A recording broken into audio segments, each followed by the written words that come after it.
요한복음 3장 16절 말씀 우리 한 절만 먼저 함께 같이 봉독해 보도록 하겠습니다. 요한복음 3장 16절입니다. 함께 봉독하겠습니다. 시작. 하나님이 세상을 이처럼 사랑하사 독생자를 주셨으니 이는 그를 믿는 자마다 멸망하지 않고 영생을 얻게 하려 하심이라. 아멘. 자, 우리 옆 사람이랑 이렇게 인사해 보겠습니다. 함께 예배해서 참 좋습니다. 자, 네. 오늘 우리가 함께 볼 말씀은 요한복음 3장 16절 말씀으로 한번 같이 말씀을 나누려고 하는데요. 우리가 교회에 다니지 않는 사람들도 알 정도로 성경 전체에서 제일 유명한 성경 구절이 뭐야? 라고 물어보면 많은 사람들이 요한복음 3장 16절이라고 얘기를 합니다. 하지만 중요한 것은 그 말씀을 우리가 안다고 하지만 사실 그 말씀에 주어진 맥락을 사람들은 잘 모릅니다. 그리고 또 더 중요한 것은 무엇이냐면 우리는 각자가 다 고장난 안경들을 쓰고 살아서 무슨 말을 해도 그 말 가운데 모든 것을 다 자기가 듣고 싶은 대로 듣습니다. 잘 생각을 해보세요. 여러분들한테 요한복음 3장 16절은 무슨 의미입니까? 하나님이 나를 많이 사랑한다는 얘기입니까? 오늘 본문의 말씀을 보면서 한번 그 의미를 생각해 보려고 합니다. 이 요한복음 3장 16절 바로 앞에는 이런 장면이었었어요. 세상이 온통 잘못된 종교, 하나님의 영광을 드러내지 않고 성전은 타락했고 한국교회가 오늘 11시에 지금 우리도 여기서 이렇게 예배 드리고 있잖아요. 하나님 입장에서 봤을 때 갈 교회가 없는 거예요. 받을 예배가 없고 다 지들 마음 드는 것만. 저희 어머님한테 한번 이런 얘기를 제가 한번 드려보고 싶어요. 하나님이랑 같이 식사를 하는데 혹은 하나님이랑 같이 예배를 드리는데 내가 너무 싫은 걸 하나님이 시키거나 내가 전혀 은혜가 안 되는 찬양을 하나님이 요구하시면 어떨 것 같아요? 해야 돼요? 우리가 주일날 찬양을 드릴 때도 선곡할 때도 그래요. 많은 사람들이 이 찬양은 은혜가 안 된다. 이 찬양은 참 은혜가 된다. 근데 어쩌겠습니까? 여러분들 좋으라고 하는 찬양이 아니라 하나님께 드리려고 하는 찬양인데 온통 예수님이 오셨을 당시에 그 성전이나 사람들의 인식과 세계관은 그렇게 타락해 있었어요. 하나님한테는 예배하러 온다고 수십만의 사람들이 예루살렘으로 오는데 정작 하나님한테는 별로 관심이 없고 그 가운데에서 온통 그냥 주어진 관례와 관행과 그 가운데서 그냥 관습 속에서 예배를 드립니다. 그때 주님께서 여러 표적들을 보이시면서 상을 뒤엎기도 하시고 이런저런 표적들을 보이시자 그 표적으로 말미암아 마음에 균열이 가는 사람들이 생겨납니다. 그리고 한밤중에 한 사람이 찾아옵니다. 그 사람은 유대인의 지도자였고 율법 선생이었고 그 가운데서 굉장히 유망한 사람이었어요. 지금으로 따지면 국회의원보다 더 높아요. 사실요. 국회의원 숫자만큼 많지도 않거든요. 근데 그 사람이 밤에 몰래 찾아옵니다. 그리고 와서 주님에게 묻습니다. 당신, 사람들은 어떻게 볼지 모르겠지만 나는 당신이 하나님이 당신이랑 함께하는 걸 알겠어요. 그 사람의 이름은 밤의 사람 니고데모였습니다. 니고데모는 자기가 굉장히 인사이트가 있고 영적으로 깨어있는 사람이라고 생각을 했어요. 근데 성경은 이 사람을 뭐라고 부른다고요? 밤의 사람이라고 불러요. 찾아온 시간도 밤이었고 그 뒤에도 굳이 그래서 나중에 니고데모를 설명할 때 또 그 밤에 찾아왔던 니고데모라고 꼭 앞에 수식어를 그렇게 붙입니다. 그 사람은 믿음이 있었을까요? 없었을까요? 그 사람은 믿음이 있었어요. 예수님을 믿는 사람이었다니까요. 찾아와서 당신이 하나님이랑 함께하는 것을 믿는데요. 어제 우리 토요일날 성경 공부를 하는데 니고데모를 보면서 우리 진옥 성도님이 좌절을 했대요. 아니 이 사람도 이런데 내가 어떻게 예수를 믿나? 그쵸? 성경을 제대로 읽으신 거 맞아요. 제대로 읽고 맞아요. 본문의 의도가 진짜 그거예요. 예수님을 믿는다고 생각했던 사람이 예수님을 찾아와서 밤에까지 찾아와서 그것을 묻고 있는 가운데에 자기가 나름 잘 안다고 생각하고 깨어있다고 생각하고 있고 예수님하고 대화를 하는데 예수님의 응답은 다 뭐였냐면 너는 죽었다 깨어나야 알아들어 이 자식아. 이런 얘기예요. 거듭나야 돼. 네가 갖고 있는 생각으로는 가르칠 수가 없어. 제가 만약에 우리 시온이한테 영어를 가르치려고 하는데 우리 시온이가 계속 질문을 A가 왜 꼭 달팽이처럼 생겼어? 이렇게 질문을 계속 한다고 쳐보세요. 가르칠 방법이 없습니다, 쟤한테. 왜 A가 달팽이처럼 생겼냐니. 어때요? 가르칠 수 있겠어요? 니고데모가 하는 질문이 그리고 저와 여러분의 생각이 꼭 그와 같습니다. 주님이 하고 싶은 말은 전혀 다른 말인데 질문이 별로예요. 그리고 자기는 자기가 뭘 아는 줄 알아요. 계속. 너 네가 좀 뭘 아는 것 같지 그래도 다 판단도 할 수 있을 것 같고. 예수님 마음 무슨 마음이냐면 사람 몸이 우리 그 한의원 가면 침 나서 이제 사람을 고치잖아, 그렇지? 어디 아픈 데를. 근데 사람의 마음이나 몸뚱아리가 다 돌로 돼서 어디 침 한 자리 들어갈 곳이 없는 사람처럼 느껴져요. 말이 들어갈 곳이 없어요. 누군가의 말이. 그런 니고데모한테 지금 당장은 못 알아듣겠지만 나중에 깨달으라고 주님께서는요 깊숙이 침을 놓듯이 알기 힘든 말들을 쭉 내뱉으세요. 첫 번째, 제일 먼저 이렇게 얘기하시거든요. 너 거듭나야 돼 얘기를 하는데 그 말을 못 알아들어요. 근데 그 말을 못 알아듣는데 제일 마지막 이야기를 그냥 해요, 예수님이. 그래도요. 오늘 그 얘기를 좀 천천히 봅시다. 자, 이런 이야기, 그 니고데모, 그 조용히 밤에 찾아온 니고데모한테 거듭나야 된다고 말씀하셨는데, 거듭나야 된다는 말도 못 알아듣는 니고데모한테 예수님은 이렇게 얘기를 하세요. 모세가 광야에서 뱀을 든 것 같이 인자도 들려야 하거든. 이는 그를 믿는 자마다 영생을 얻게 하려 하시냐. 얼마나 어려운 말인지 이제 알겠어요, 이게요? 거듭나야 돼. 이 말을 못 알아듣는 사람한테 제일 최종적으로 이 이야기를 니고데모에게 해주세요. 여기서 핵심적인 문장은요, 인자도 들려야 돼 라는 이야기예요. 자, 이게 또 무슨 말인지 모를 수 있으니까 이 배경을 좀 설명드릴게요. 예수님이 오시기 한참 전에 민수기라는 성경에서 보면 이런 사건이 있었어요. 사람들을 광야로 인도했거든요, 하나님이요. 모세 목사님을 통해서요. 그래서 광야에서 사람들이 하나님의 은혜로 좋은 경험도 있고, 하지만 옛날에 있었던 것들을 잃어버린 상실도 동시에 있었어요. 여러분들은 얻은 게 더 눈에 잘 들어오세요? 잃은 게 더 잘 들어오세요? 내가 주식을 샀는데 10,000원에서 20,000원으로 올라가는데 15,000원에 팔았어. 5,000원 번 게 보이세요? 5,000원을 더 못 번 게 보이세요? 인간은 되게 그래요. 그 번 5,000원은 너무 당연해 보이고요. 못 번 5,000원이 보여요. 그것처럼 이상하게 광야에 와서 내가 몰랐었던 자유를 얻었어요. 일단 자유를 얻었어요. 자유를. 내가 노예였는데 자유를 얻었고 그 가운데서 하나님이 주시는 은혜 가운데서 먹고 있고 살고 있는데 놀랍게도 그런 건 아무것도 인지가 안 되고 불편한 것들만 인지돼요.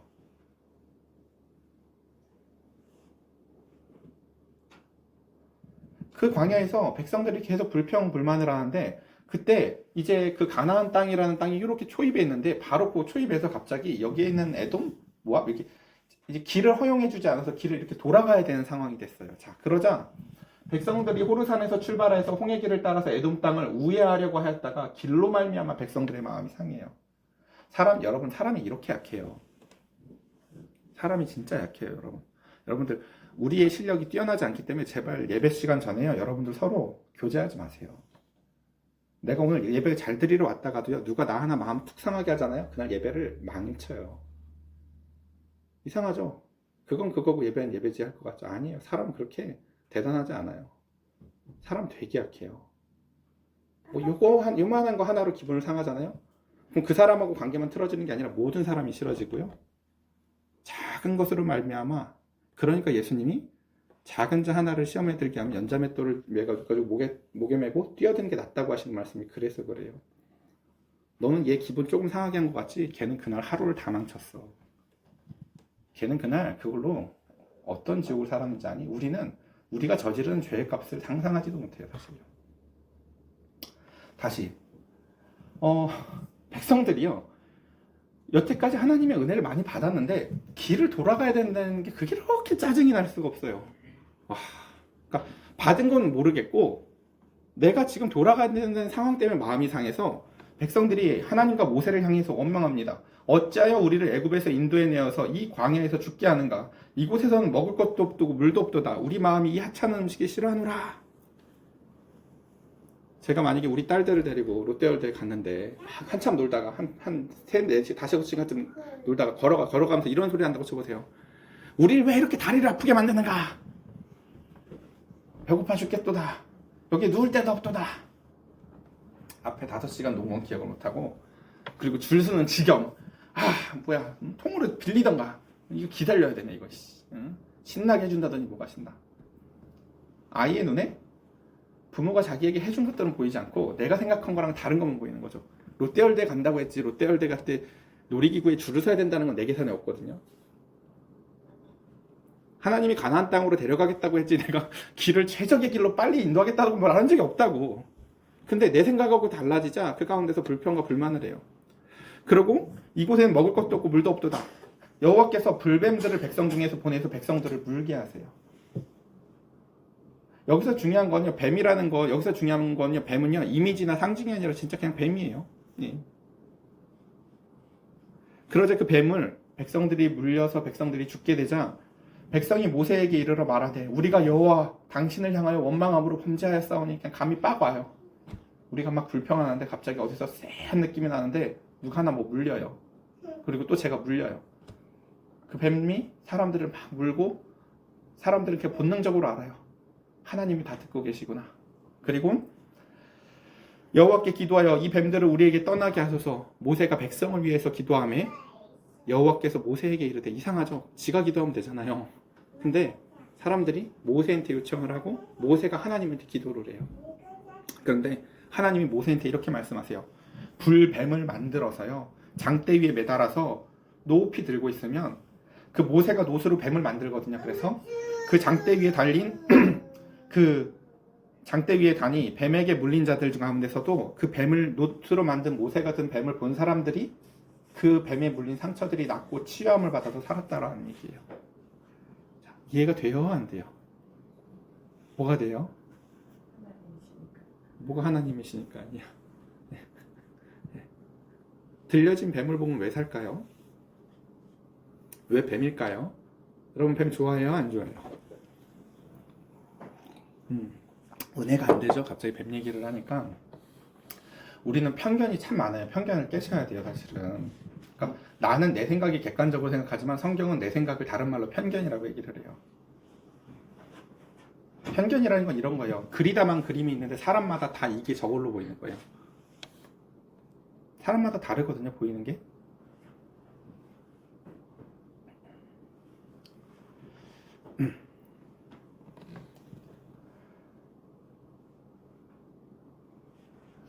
제가 하나 질문해 볼게요. 여기 잠깐 설교에서 한 걸음만 나가는 건데, 여러분 천국에 가면 뱀이 있을까요, 없을까요?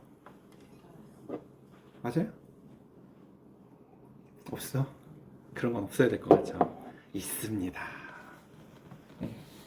우리 왜요? 저희 어머님 머릿속에는 뱀은 마귀 새끼거든. 아니에요. 성경의 언어는 이중적 체계를 갖고 있어요. 알레고리적으로 뭔가 비유를 할 때 옛 뱀 마귀니라고 하면서 뱀이라는 상징을 통해서 마귀의 성격을 설명할 때 그렇게 사용을 하기도 하지만 진짜 그냥 동물로서의 뱀을 설명할 때들이 있어요. 그러니까 이 둘은 서로 다른 거예요. 같은 게 아니라고요. 그래서 이사야서에서 보면 우리가 천국에 갔을 때, 그렇죠? 독사구레가 너도 아기가 아무렇지도 않은 상태의 뱀과 사람의 공존의 그림을 그리고 있어요. 옛날에 우리 재강이가 얘기했나요? 천국에도 강아지도 있나요? 네, 있어요. 예. 물론 근데 이 땅에서하고 뭐가 어떤 그림이 다를까요? 예. 이 땅에서의 외로움이나 분쟁이나 다툼이나 그런 게 없어요. 저 땅에서는요.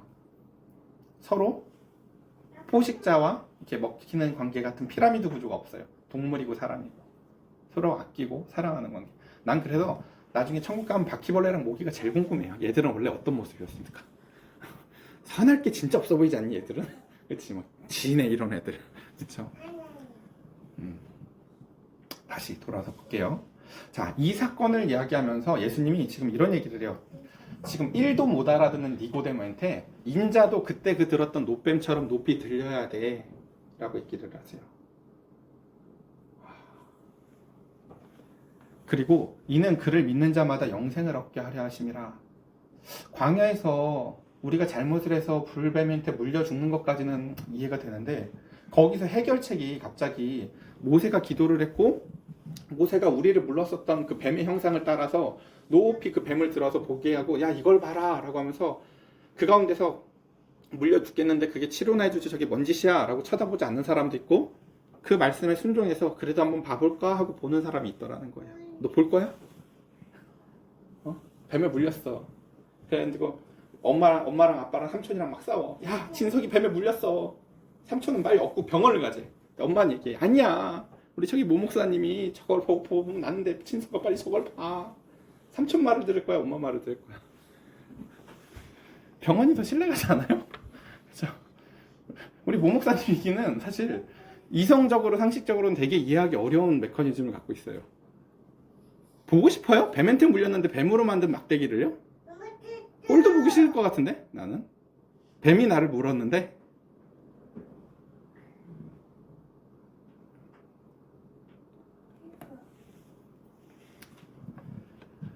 이게 상징하는 게 너무너무 많아서 오늘 설교 시간을 3번 써도 못 써요 사실요.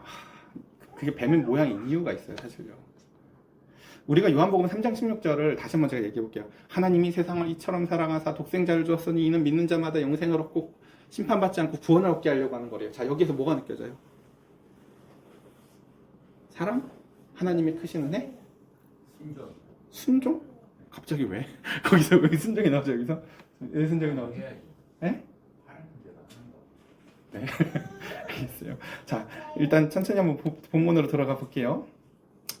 지금 이제 이 앞에 이야기 그 인자가 들려야 하리니 너희가 그 들려진 인자를 보고 구원을 얻을 거야 이런 얘기를 하면서 우리가 아는 사실 충격적인 3장 16절 맨 앞에는요 번역을 안 했지만 왜냐하면이란 말로 시작돼요. 너 왜 3장 15절 다시 믿는 자마다 영생을 얻게 하려고 인자도 뱀처럼 들려야 되는지 아니? 왜냐하면 하나님이 세상을 이처럼 사랑하기 때문이야 라고 이어지는 이야기라고. 이게 인자가 들려야 되는 이유를 설명하는 거예요. 인자가 왜 들려져야 되는지. 인자가 그 광야에 들려졌던 노뱀처럼 왜 인자가 높이 십자가에 달려서 사람들한테 들려져야 되는지를, 왜냐하면 하나님이 세상을 이처럼 사랑해서 독생자를 주시는 거기 때문이야 라고 설명하는 거예요. 이해되세요? 그리고 이는 그를 믿는 자마다 멸망하지 않고 영생을 얻게 하시려는 거야. 구약에서의 하나님의 방법이나 신약에서의 예수님의 하나님의 방법이 다 상식적으로는 참 납득하기 어렵죠. 우리의 죄를 지고 십자가에 달려서 죽으신 예수님을 바라보는 것이나 광야에서 나를 물어서 나를 죽게 만들었던 뱀의 형상이 저 높이에 들려졌는데 그 뱀의 형상을 바라보는 것이나, 그게 우리에게 무엇을 요구하는 걸까요? 하나님의 말씀에 대한 믿음을 요구해요. 자, 여러분 하나만 더 한번 제가 예를 들어볼게요. 저희 딸들이 아직 어리기 때문에 그 경제관념이 별로 없어요. 그러니까 뭐가 비싸고 뭐가 싼지를 잘 몰라요.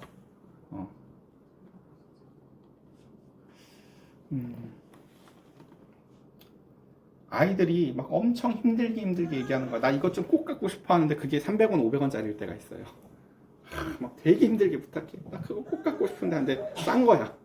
그럼 제 입장에서 무슨 생각이 들까요? 저걸 뭘 그렇게 힘들게 얘기하냐? 이럴 때가 있고요. 또 반대로 되게 비싼 건데 쉽게 얘기할 수가 있어요. 오늘 우리 외할머니한테 부탁해가지고 우리 뷔페 먹으러 가자. 이 새끼들은 뷔페가 얼마인지를 그쵸? 가격을 모르니까 그런다고요. 가격을 모르니까. 근데 여러분 혹시 저와 여러분들의 죄의 가격을 아세요? 정수가 이 죄를 내가 결제할게 하면서 하나님이 결제를 하시는데 그 결제하는 가격이 하나님이 아들을 이 땅에 보내서 죽이시면서 결제를 했다고요. 자, 그럼 무슨 감이 와야 될까요? 자, 한번 다른 예를 들어볼게요. 저희 집사람이 요번에 병원에 입원했다 왔잖아요. 그 일을 사건의 순서를 틀어볼게요. 병원에 입원했다가 과정 다 생략하고 먼저 계산지가 먼저 나왔어. 자, 정시선 씨 병원비 나왔어요 했는데 병원비가 1억이 나왔다고 쳐보자. 그러면 이걸 통해서 뭘 가늠해 볼 수 있어요? 뭐가 심했구나, 뭐가 되게 아팠구나, 큰 일이 있었겠구나 라고 가늠해 볼 수 있죠. 병원비를 통해서도 알 수 있는 게 있다고요. 병원비가 1억이었으면 오래 있었겠구나, 뭔가 심각한 게 있었겠구나. 하나님이 저와 여러분들의 죄에 대해서 먼저 값을 치렀다고 얘기하는데 그 값이 하나님의 아들을 이 땅에서 죽이시는 것이었다라고 얘기를 해요.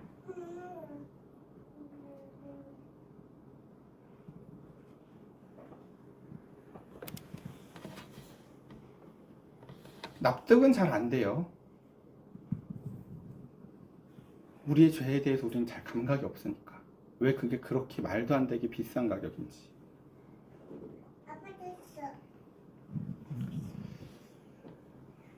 하나님이 그 아들을 세상에 보내신 것은 세상을 심판하려 하심이 아니요 그로 말미암아 세상을 구원을 받게 하려 하심이라. 이 말씀은 사실 양가적인 측면을 갖고 있어요. 무슨 뜻이냐면요, 하나님이 우리를 너무 사랑한다는 이야기이기도 하지만요, 동시에 지금 방금 제가 설명했던 그 이야기가 배경에 있는 거 뭐예요? 너희들의 죄의 값이 무지 비싸다.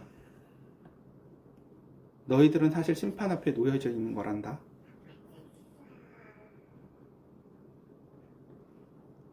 여러분, 막 부모님이 돈 쓰면 좋으세요?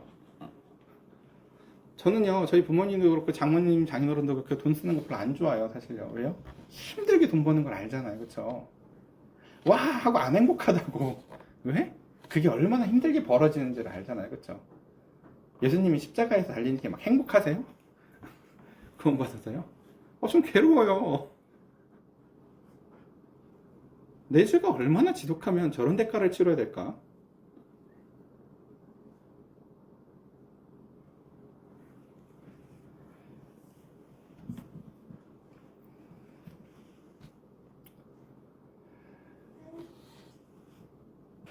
하나님이 주시고자 하는 영생은 이런 거예요. 하나님이 저와 여러분들의 인생에 정말 좋은 것들을 사실은 많이 주셨거든요. 근데 아까 제가 얘기했잖아요. 인간은 약해가지고 기분 뭔가 나쁠 만한 요소 한 가지만 있으면 그 모든 것을 보질 못한다고요. 되게 약하다니까요. 재강이로 예를 들어볼까요? 재강이가 은혜 받으려고 차로 오는데 갑자기 운전하다가 앞차가 끼어들면서 뭐 기분 나쁜 상황이 왔어. 이제 교회에 들어와서 예배를 드려야 되는데 아까 그 차에서 느꼈던 감정이 계속 올라와. 이 사람들하고 아무 관련이 없는데 그게 나를 지배한다니까 그냥. 그리고 그 과정 가운데 하나님이 주시는 수많은 애들이 하나도 안 보여. 사람 이래요. 사람 진짜 약해요. 여러분들은 그러니까 서로를 조심하셔야 돼요. 내가 상대방 마음을 상하지 않게 하시기 위해서. 절대 함부로 행동하시면 안 돼요. 내가 괜찮다고 상대가 괜찮은 게 아니에요. 약하게 온다고. 주일날에 정말 기어서 온다고요. 어떤 사람들의 영혼은요. 겨우겨우 이 자리를요. 근데 그 사람들에게 하나님은 영생을 주시기 원한대요. 영생의 그림은 뭐냐면요, 하나님이 주신 원래의 뜻대로 보여지는 것이에요. 자, 이게 왜 이런 건지 좀만 더 설명을 해볼게요. 하나님이 우리에게 주시고자 했던 것은 원래 이 앞에 빛이라고 말씀을 하세요. 빛의 특징이 뭔지 혹시 알겠어요? 하나님이 우리 진석이한테 빛을 비춰주고 싶대. 이게 무슨 말인 것 같아요, 혹시? 진석아, 네가 방에서 뭘 하고 있는데 엄마가 아유 진석아 이렇게 하고 하면 어때? 하고 불을 확 킨다. 혹은 너한테 빛을 비춰준다. 이게 무슨 뜻일까?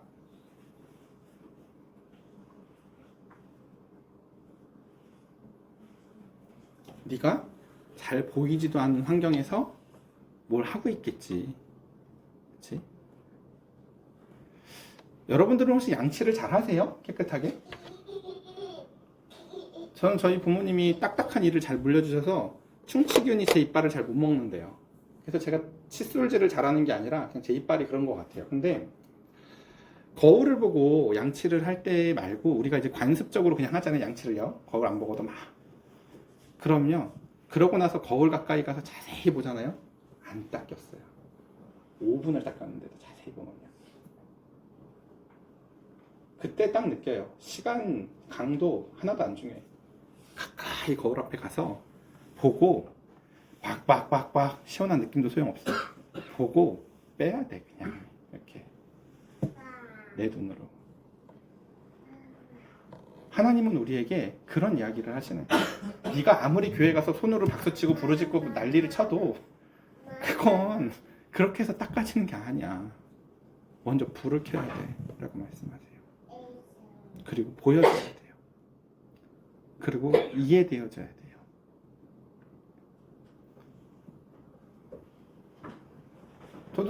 저도 늘 신기한 게 스케일링하러 가보면 늘 저는 앞니 뒤쪽만 치석이 많거든요. 다른 데는 별로 없는데. 그래서 거기만 열심히 닦아요. 늘. 그래도 매년 가봐도 거기만 매번 치석이 많아요. 왜 그런지 이해가 모르겠어요. 괜찮아요. 진짜 괜찮아요. 진짜 괜찮아요. 조금도 신경 쓰지 마세요. 네, 진짜 괜찮아요. 네. 그것처럼 그 가운데 하나님은 우리에게 빛을 비춰주시기 원한다는데, 자, 아까 이 사람을, 예수님을 찾아온 사람이 누구라고? 이 사람은 앞에 있는 수식어가 뭐라고요? 밤의 사람. 밤의 사람은 지금 예수님을 뭐 하는 사람이라고요? 믿는 사람. 나는 예수님을 믿고 있다고 생각해가지고 밤에 찾아오기까지 하고 있어서, 그래서 니고데모 이야기에 보면요, 니고데모가 믿음이 있다는 식으로 설명을 하고 있어요, 사실은요. 근데 그 뒤에 그 믿음이라는 단어를 다시 써서요, 너는 근데 믿음이 없는 거야 라는 설명을 다시 해요. 나는 내가 믿음이 있다니까요. 그러니까 찾아오잖아요. 우리 어머님 옛날에 그렇게 얘기하셨다고, 그래도 교회 오는 것만으로도 하나님의 은혜지, 막 이런 말 하셨잖아요. 그치? 성경은 그 이야기를 긍정하면서도 그 얘기를 부정해요. 그치? 네가 밤에 찾아온 건 은혜가 있는 거고 믿음이 있는 거지. 근데 그 믿음으로 안 돼라는 이야기를 그 뒤에 또 한다고요. 내가 너한테 요구하는 믿음은 밤에 찾아온 거? 뭐 기특한데 너 거듭난다는 것도 못 알아듣겠지? 근데 내가 너한테 요구하는 믿음은 인자가 널 위해서 달려야 될 만큼 너의 죄의 값이 크다는 거, 그리고 너는 이해가 되지 않지만 그분을 바라봐야 된다는 거, 그리고 이제 더 이상 밤에 찾아오는 게 아니라 너의 전 인생을 걸고 나를 따라야 된다는 거. 주님은 우리에게 그걸 믿음이라고 얘기해요. 응? 난 예수님이 좀 맞는 것 같아. 예수님 편. 이게 믿음 아니에요. 그 지적 동의지 그냥. 그래서 믿음은 항상 행위를 요구해요. 고백과 삶은 되게 선순환이 되어져요.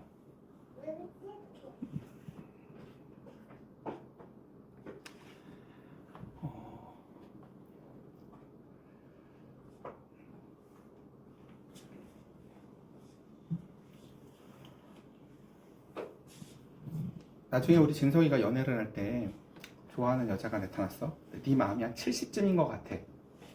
한 80에 이제 70, 80쯤이야. 이 사람을 좋아. 어떻게 해야 될까?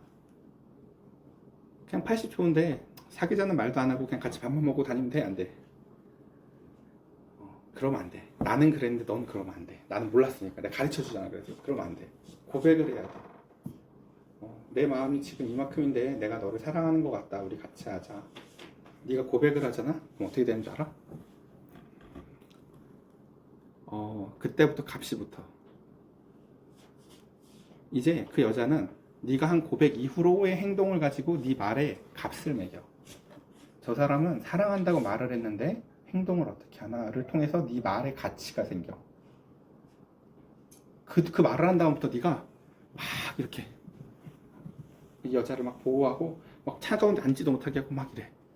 그럼 이 여자는 네가 한 고백을 알고 아는 게 아니라 네가 하는 행동을 보고 네 고백에 대한 값을 매기면서 알아. 얘 나 진짜 좋아하는구나 라고. 고백과 삶은 그렇게 상호 보완적이에요. 근데 놀랍게도 그게 고백을 해야 그렇게 사라져. 그냥 잘해주면 되지 할 것 같지? 아니야. 안 돼. 그거 잘.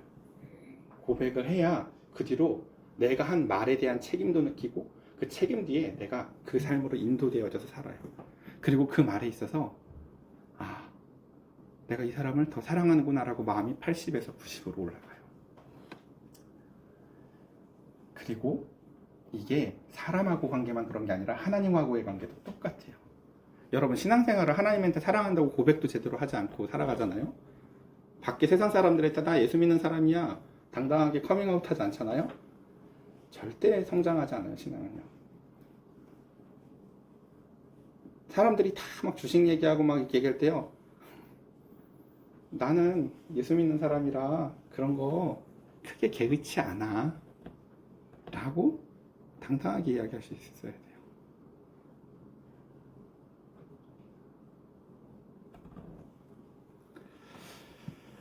그러면 그 가운데서 하나님이 그 아들을 세상에 보내신 것이 이런 것이다 라고 얘기를 하시면서, 그를 믿는 자마다 심판을 받지 아니할 것이요 믿지 아니한 자는 하나님의 독생자의 이름을 믿지 아니함으로 벌써 심판을 받은 것이라. 자, 제가 아까 그런 얘기를 했죠. 인간은 뭐라고요? 편견 덩어리들이에요. 아주 편견 덩어리들. 인간은 다. 대화를 해보세요. 좋은 말 나쁜 말 해줬잖아요. 기분이 안 좋으면 나쁜 말만 옮겨요. 그때 나한테 그 말 했잖아. 분명히 앞에 좋은 말을 했는데. 그리고 내가 좋아하는 사람 있잖아요. 그 사람이 하는 실수 이런 거 하나도 안 들려. 그 사람이 한 좋은 말만 들려.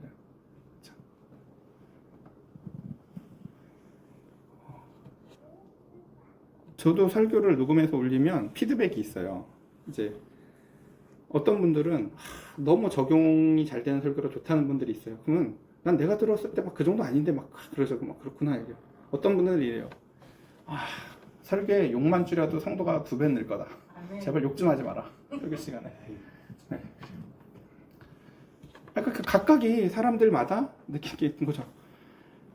근데 근데 제가 하고자 하는 것은 뭐냐면요. 제 이야기를 하고 싶은 게 아니라 하나님이 성경을 통해서 저와 여러분들에게 하고 싶은 이야기가 무엇인지를 드러내고, 근데 그것이 이야기로만 끝나는 것이 아니라 우리의 삶에서 어떻게 적용해야 되는지를 저는 이야기하고 싶어서 부득불하게 계속 제 얘기를 하는 거예요. 우리 아이들 얘기를 하고 저희 집사람 얘기를 하고. 저는 그런 거 없이 신앙생활을 오래 해왔어요. 교회만 다니면서 말씀대로 어떻게 살아라는지는 자세한 가르침을 듣지도 못한 채 그냥 예수를 믿으면 된다. 이 얘기를 한 20년 들었던 것 같아요. 예수를 어떻게 믿는 건지, 예수를 믿는 사람이 어떻게 살아야 되는 건지. 제가 제일 처음에 다녔었던 교회는요, 연말이면은 술집에서 파티를 했었어요.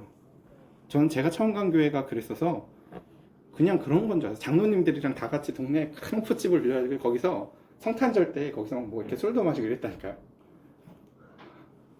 그 무슨 백설공주와 일곱 난쟁이 같은 분위기였어. 막 성탄절 교회 막. 그리고 또 100일 된다고 하면 형들이 또 중대 잔디밭에서 막 100일주도 사주고. 내가 처음 간 교회가 그런 교회였어요. 옳고 그름을 판단할 수 없어요. 모르죠. 그게 처음 간 곳인데 뭘. 예. 근데 그 다음 간 교회, 그 다음 교회 간 교회가 매번 다른데 그 뒤에 교회를 2번, 3번 옮기면서 그런 갈망이 생겼어요. 왜 성경을 가르쳐주고 어떻게 살아라는 데가 없지 별로. 사람들 모이면 다 좋아요. 행복해요. 근데 인생에 있어서 중요한 지혜나 갈망에 대해서 영적인 체험에 대한 이야기들을 해주는 것들이 별로 없었어요. 그리고 나 혼자만 이런 생각을 하나? 라고 조용히 몇몇한테 물어봤어요. 야, 형 누나들한테 사랑도 받고 이거 다 좋기는 한데 성경도 조금은 궁금하다. 그리고 그때 알았어요. 생각보다 저랑 비슷한 생각을 하는 사람들이 꽤 있다는 걸. 이 사람들이 술 사주고 밥 사주는 것도 좋아하지만 사실은 성경을 배우고 싶어하는 사람들이 생각보다 많다는 거예요. 그리고 성경이 생각보다 우리가 생각하지 못할 만큼 우리의 삶의 전 영역에 대해서 다 다루고 있다는 것을 말입니다. 오늘 말씀은 이제 이 이야기를 하면서 정리를 해보려고 해요. 우리는 요한복음 3장 16절을 아이들 동요처럼 찬양에 넣으면서 하나님이 세상을 이렇게 사랑해 라고만 노래하고 끝내요. 야, 독생자를 주셨어. 근데 사실 이 맥락은 어떻다고요? 이해되어지지 않는 그 녹뱀이 들려진 그것을 보면서 내 죄의 값이 얼마나 큰지, 그리고 얼마나 큰 믿음이 요구되는지도 이야기하지만 이 뒤에 보세요. 그러니까 안 보이던 게 보여야 돼요. 그러니까 제가 저희 어머님한테 정말 얘기하고 싶은 게 익숙한 찬양을 싫어하셔야 돼요. 익숙한 찬양이 좋다는 얘기는 무슨 뜻이냐면요. 익숙하지 않은 찬양에 대해서 뭘 받아들일 능력이 없다는 뜻이거든요. 마찬가지예요. 말씀에서도요, 내가 알던 대로만 계속 보면요, 죽어도 안 보이는 본문들이 있어요. 뭐예요? 요한복음 3장 16절에 생각보다 심판 이야기가 많다는 거예요. 그를 믿는 자는 심판을 받지 아니하는 것이요, 믿지 아니하는 사람은 독생자의 이름을 믿지 아니함으로 벌써 심판을 받은 것이라. 자, 여기서 믿음이라는 단어가 또 나오죠. 이 앞에 구조가 뭐냐면 이거였어요. 아까 니고데모야, 너 나 밤에 찾아왔지. 너 믿음이 있는 거거든. 근데 네 믿음 가지고는 안 돼. 라는 이야기를 지금 이렇게 얘기하시는 거예요. 그리고 사실은 이미 심판을 받은 거야. 그게 왜요? 어둠 가운데 있는 거니까. 모르잖아. 너 네가 왜 그러는지도. 너 못 알아듣겠잖아. 지금 다시 거듭나야 된다는 이야기도. 그러면 그 정죄는 이것이니? 라고 하면서 그 죄가 이런 거래요. 하나님이 주시는 징벌은, 그러니까 구약처럼 나 죄졌으니까 뱀 이런 게 아니에요. 로마서에 하나님이 우리에게 주는 최고의 징벌은 뭐냐면요. 따라해볼까요? 유기. 냅두는 거예요. 그 정죄는 이것이니 곧 빛이 세상에 왔을 때 사람들이 자기 행위가 악함으로 빛보다 어둠을 더 사랑합니다. 악을 행하는 자마다 빛을 미워하며 빛으로 오지 아니하나니 이는 그 행위가 드러날까 함이요 라고 얘기를 하죠. 이게 예수님을 바라보고 믿게 된 자들의 가장 큰 차이예요. 진서가 지금은 너의 흠이 드러나는 게 싫지. 누가 네 이야기하는 거 싫고. 근데 사람이 예수님을 제대로 믿잖아. 예수님을 제대로 믿게 되잖아. 그러면 그 감정이 딱 반대로 뒤집어져. 지금도 저 처음 기억나요. 제가 치과를 어려서부터 한 번도 가본 적이 없거든요. 이가 뭐가 아무 일이 없었어요. 그러다가 20 몇 살 땐가 처음 치과에 가서 스케일링을 받을 일이 있었어요. 이가 얼마나 더러웠을까? 20년 동안 스케일링을 한 번도 안 했다가 가는데. 그래서 그때 저희 그 교회에 저보다 한 살 많은 누나가 치위생사가 있어서 물어봤어요. 나 치과 너무 잘 몰랐는데 보니까 생각보다 지저분한 거고 한 번도 안 갔으니까 얼마나 더러울까 싶은데 또 치위생사들이 다 여자들이잖아. 그래서 여자들이 내 입속을 보면서 그 더러운 걸 치료할게 생각하니까 너무 싫어요. 그래서 나 너무 싫다라고 했는데 그 누나가 이렇게 얘기를 해주더라고요. 치위생사들은요 그런 사람을 너무 좋아한대요. 그 남의 거 막 항상 또 쾌감을 느낀대요. 그러니까 그 누나가 당시에 그 학교에서 그거 실습할 때거든요. 자기가 해줄 테니까 자기는 학교로 오래요. 안 갔어요. 무서워서. 거기 말고. 그러니까 연사인데 자, 근데 여기서 중요한 인사이트가 뭐냐면 그거예요. 나는 이게 너무 부끄럽고 더러운 일인데요. 그게 업인 사람은요. 그걸 되게 즐거워한대요. 그리고 처음 스케일링을 받고 나서 너무 행복한 게 이빨 가운데 홈이 있다는 걸 난 처음 알았어. 스케일링 받고 나서. 이빨이 평평한 게 아니라 이 안에 홈이 있었네.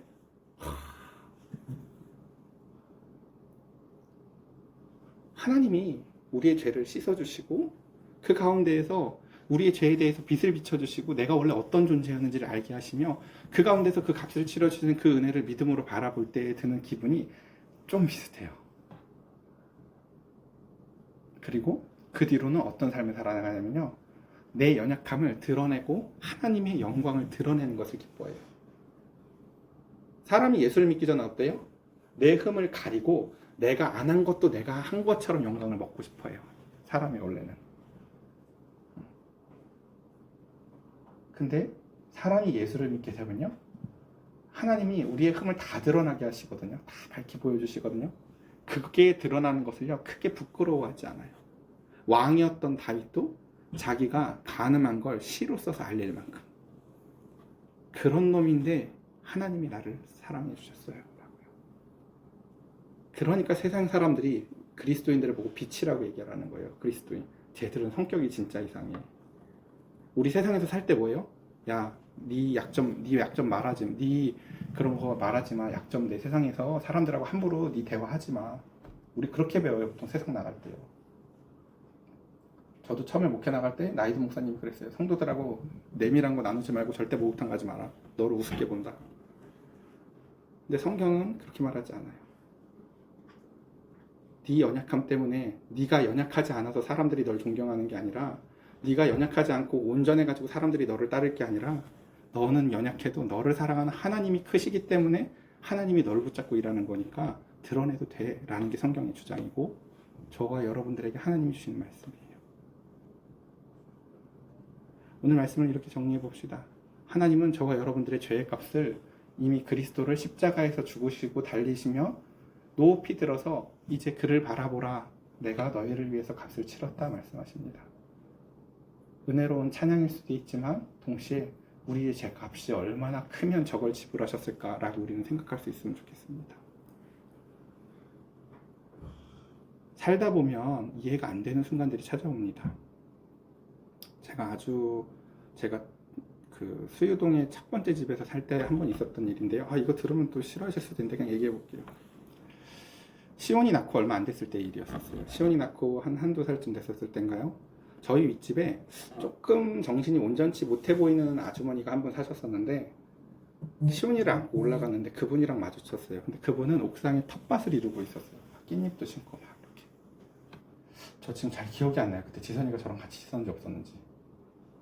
있었나요? 네? 네. 근데 그 아주머니가 정신이 조금 온전치 못해 보여서 사람들이 좀 좋지 않은 말도 하고 쑥덕쑥덕하고 저도 그 사람이 눈빛이 예사롭지 않아 보였거든요. 근데 그분이 평소에 뭐 말을 하는 사람 이제 시온이를 안고 싶대요. 좀 달래요. 근데 느낌이 주면 던질 수 있을 것 같은 거예요. 사람이 이렇게 온전해 보이지가 않았거든요. 근데 그 순간 여러 가지 생각이 들면서 기도를 했어요. 하나님 사랑하는 게 원래 힘든 거잖아요. 그래서 이 사람한테 시온이를 안겨도 주고 싶고, 그리고 이 사람들이 이 사람이랑 어쨌든 대화를 안 하는 사람이었어요. 그래서 이 사람한테 시온이를 줬어요. 이 사람이 어떻게 했냐면요, 시온이를 데리고 옥상 끝으로 가는 거예요. 그래서 내가 그래서 이거 말할 거 같다니까. 근데 제가 같이 있었어요, 없었어요? 없어요? 지선이도 모르는 거구나. 그래요. 그때 계속 기도를 했어요. 하나님 하고요. 그리고 그 사람이 한참 그러더니 저한테 돌려주는데 눈빛이, 그러니까 그 사람이 왜 이상한 사람인지는 아무도 모르는 것 같아요. 근데 이건 제 생각이에요. 추측컨대 아이를 잃었거나 무슨 일이 있었던 사람일 것 같아요. 그러니까 뭔가 큰 일이 있어서 사람들하고 대화도 안 나누고 사람들이 이상하게 보는 사람인데,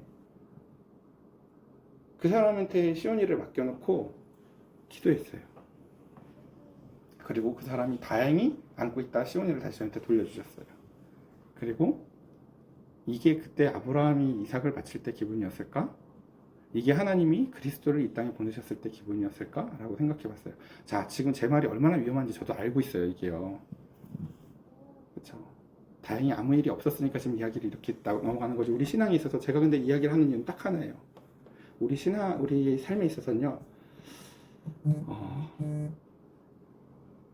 진석이가 생각하는 세상에 어떠한 정답이 있는 그림이 아니라 이해가 안 되어지는 순간들이 있어요. 무슨 이단 종교처럼 이상한 이야기가 아니라 그냥 하나님이 하시는 말씀도 때로는 이해가 안 되어지는 순간들이 있어요. 하나님이 이야기를 하셔도 하나님이 주신 마음이어야 돼요.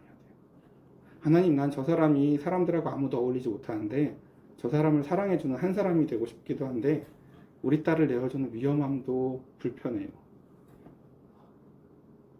우리가 살아가는 세상에 있어서 우리는 합리라는 이름 앞에서 살아가지만 사실 하나님의 요구하시는 믿음은요, 때때로 그 시간을 그런 허들을 넘어가야 되는 순간들이 오기도 해요. 왜요? 예수님이 십자가에 달릴 때나 아브라함이 이삭 바칠 때는 아무렇지도 않다 갑자기 내가 내 딸 얘기하니까 막 괴로워요? 내 자식 아닐 때는 괜찮았어요, 여태까지는요? 다? 하나님 자식은 괜찮아요? 인간이 되게 그래요. 자기 일이 아닐 때는 괜찮아요. 근데 작은 거라도 내일 일로 다가오면 그때부터 인간은 새로운 측면을 맞이해요, 믿음에 있어서. 저와 여러분들의 신앙이 그 가운데에서, 그 주님의 말씀 가운데서, 그 은혜 가운데서, 주님이 주시는 그 은혜 가운데에서 모든 것이 경탄스럽게 보였으면 좋겠어요. 이야기해서 빼먹었어. 미안해. 1분만. 이거 빼먹었어. 이래서 결과물이 뭐냐면 이런 거예요. 아까 얘기했잖아요. 사람이 구원받기 전에는 하나로 모든 걸 망친다고요. 시온이가 오늘 만약에 예배를 잘 드리려고 왔다가도 누가 시온이 기분을 상하게 하면 예배 다 망치잖아요. 이게 인간의 원래 모습이라면요, 하나님의 은혜로 인해 하나님이 은혜를 주셔서 그 은혜로 빛을 비추어서 사람이 고쳐지잖아요. 그동안 안 보였던 99가지 은혜들이 보여요. 하늘이 얼마나 예쁜지, 꽃이 얼마나 아름다운지, 저 사람이 얼마나 귀한지. 저희 집 앞에 핸드폰 가게가 있는데 사장님이 좋은 핸드폰이 나오면 평안히 핸드폰 바꿔줄 때 연락을 주시겠다고 했는데 연락이 안 와서 가봤거든요. 사장님이 바뀌었어요, 보니까. 여자 사장님으로. 근데 뭔가 시골 사람 같고 수더분하고 손톱에 때도 가득하고 이게 뭐가 그래요. 어떻게 보셨는지 모르겠어요. 제 눈엔 그렇게 보였어요. 그래서 근데 여자분이시니까 조금 신경이 쓰이긴 하는데 내가 우리 지선이만 신경 안 썼었는데 손톱깎이를 주고 싶었어. 핸드폰 파시는 분인데 그래도 남의 핸드폰 막 이렇게 하시고 보면 이렇게 좀 이렇게 손톱도 정리하고 이러시면 더 장사가 잘 되실 것 같아가지고. 근데 이런 얘기하면 분명히 또 우리 집사람이 오지랖이라고 싫어할 텐데 그냥 그런 마음이 들었어요. 이렇게 새로 여기서 장사 시작하는 사람인데 이 사람한테 누가 이런 말 해줄까 싶잖아요. 그렇죠? 그러면서도 그분이 어쨌든 그래도 평안히 되게 핸드폰도 좋게 잘 해주시고 다 해주셔서 잘 은혜가 왔는데, 제가 지금 얘기를 하는 이유는 이런 거예요. 하나님이 우리에게 어떠한 경이로운 빛과 영생을 주셨을 때 영생이라는 게 안 죽는다 이런 의미가 아니라요, 하나님이 주신 모든 은혜들이 하나님의 눈으로 보여지는 어떠함이에요. 나한테 핸드폰 파는 사람이라면 내 핸드폰만 좋으면 되죠. 그 사람이 보이는 거예요. 저와 여러분들의 삶이 사실은 하나님은 경이로움으로 가득 채워놓으셨어요. 내 기분 하나 상해서 그 모든 것들을 놓치고 사는 삶이 아니라 하나님의 들려진 그리스도를 통한 영광을 통해서 우리 진석이의 삶에 얼마나 많은 하나님의 경이로운 은혜가 있는지를 발견되는 귀한 은혜가 있길 기도합니다. 제가 기도하겠습니다. 하나님, 우리 사랑하는 성도들과 이 시간 함께 같이 주님께서 그 요한복음 말씀을 통해서 주신 말씀을 살펴보았습니다. 그저 그래 내 죄를 위해서 하나님이 예수님을 보내주셨지 라는 그냥 은혜의 말씀으로만 받아들이는 것이 아니라 우리가 받아야 될 심판과 죄의 값이 얼마나 큰지에 대한 논증이었다는 것을 기억하게 하여 주시옵소서. 왜냐하면 하나님이 세상을 이처럼 사랑하기 때문에 독생자를 지불하셨다 말씀하십니다. 우리 사랑하는 성도들, 이 시간 이 말씀을 기억하며 주님이 주시고자 했던 영생과 이 세상이 하나님의 경의로 가득 차 있음을 발견하며 하나님의 말씀대로 인도함 받아 살아나가는 저와 우리 모두가 되게 하여 주시옵소서. 우리 주 예수 그리스도의 이름으로 기도드렸사옵나이다. 아멘. 우리 시간 함께 같이 시간이 많이 늦어서 잠시만 좀 같이 기도하고 제가 마치는 기도할 텐데요. 우리 함께 같이 잠시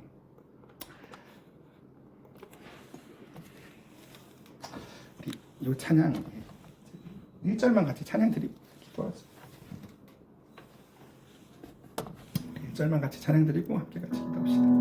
우리 가사를 생각하며 함께 같이 노뱀을 들듯이 그 독생자를 우리에게 보내준 주님을 생각해 봅시다. 따스한 성령님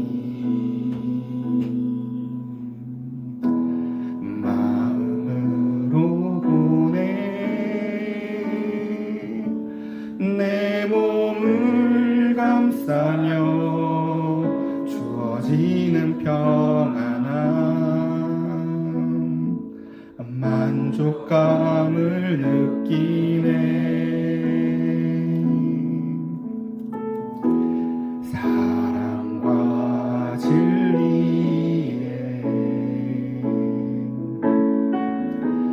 한 줄기 빛 보내 내 몸을 감싸며 주어지는 평안함 그 사랑을 느끼네. 부르신 곳에서 나를 예배하네. 어떤 상황에도 나를 예배하네. 부르신 곳에서 나를 예배하네. 어떤 상황에도 나는 예배하네. 우리 이 시간 함께 같이 기도합시다. 하나님, 우리 사랑하는 성도들, 오늘 이 시간 복된 주일 주님 앞에 나와 또 말씀을 듣습니다. 듣고 그저 잃어버리는 또 한 주간이 아니라 오늘 이 말씀을 통해서 하나님이, 왜냐하면 하나님이 세상을 이처럼 사랑하사 독생자를 주신 거다. 너의 죄의 값을 너는 아니?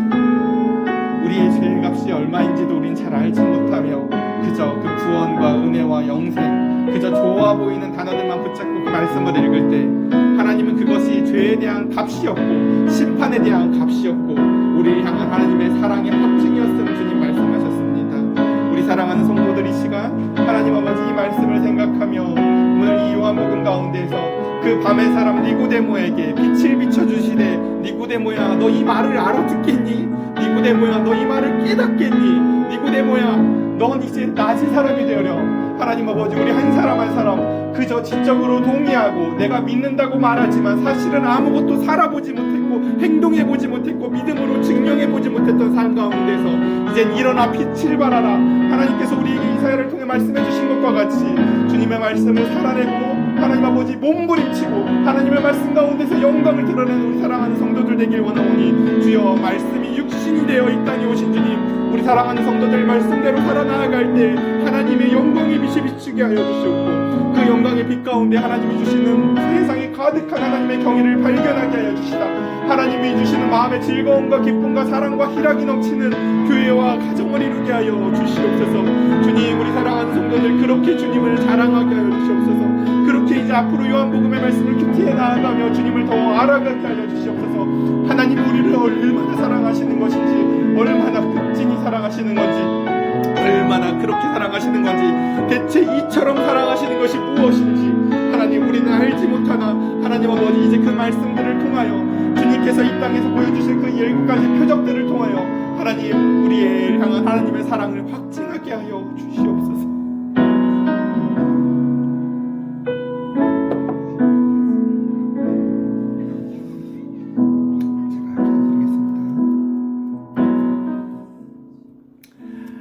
하나님, 우리는 참 연약합니다. 사랑을 해도 이기적이고 자기중심적이고 상대가 말하지 않으면 모르며 사실은 말을 해도 안 들리기도 합니다. 주님이 말씀을 하셔도 내가 너희를 위해서 십자가의 예수를 달았다 라고 말을 해도 우리는 거기에 주님의 심판의 죄의 값이나 고통이 보이기보단 그저 구원의 은혜밖에 모릅니다. 내 죄가 얼마나 비쌌는지를 말씀해 주시는 하나님의 말씀에 값은 보이지 않고 받은 물건만 보이면서 철없는 어린아이처럼 살아갑니다. 주님, 우리 사랑하는 성도들 주님으로 말미암아 부어주실 더 큰 은혜가 무엇인지를 알게 하시고 주님과 동행하는 기쁨을 알게 하여 주시옵고 주님, 우리가 정말 귀중한 게 무엇인지를 깨달아 알아 살아가게 하여 주시옵소서. 우리 사랑하는 성도들 이제 그 하나님의 빛으로 말미암아 내 자녀, 나의 남편, 나에게 주시는 내 이웃들이 얼마나 귀한지를 발견하게 하여 주시옵고 세상 만물 가운데 가득한 하나님이 주시는 경이로운 가운데서 주를 찬송하며 주님만 믿고 의지하며 살아가게 하여 주시옵소서. 바람에 나는 겨와 같이 세상에 있는 이런 유행 저런 유행 이런 것들로 말미암아 마음이 요동치 않게 하여 주시옵고 시냇가에 심기운 나무처럼 그 가운데서 아브라함이 그 가운데서 에셀나무를 심은 것처럼 주님 앞에 영원히 변치 않는 그 마음의 항구가 오직 주님이 되는 우리 모두가 되게 하여 주시옵소서. 오늘 이 시간 함께하지 못한 가정들에게도 하나님 동일한 은혜를 원하오며 우리 주 예수 그리스도의 이름으로 기도드렸사옵나이다. 아멘. 이제는 우리를 위하여 십자가에 들려지시며 하나님의 사랑을 확증하신 우리 주 예수 그리스도의 은혜와 지금은 깨닫지 못하더라도 언젠간 깨달을 것을 아시며 우리에게 그 말씀을 부어주시고 오래도록 기다리시는 아버지 하나님의 사랑이 오늘 말씀을 기억하며 이제 더 이상 받기만 좋아하는 자가 아니라 나도 주님을 바라보며 주님을 사랑함으로 응답하길 원하며 주님께 영광 올려드리길 원하는 우리 올바른 교회 성도들에게 성령이 내주하시고 역사하심을 이제로부터 영원토록 충만히 임할지어다.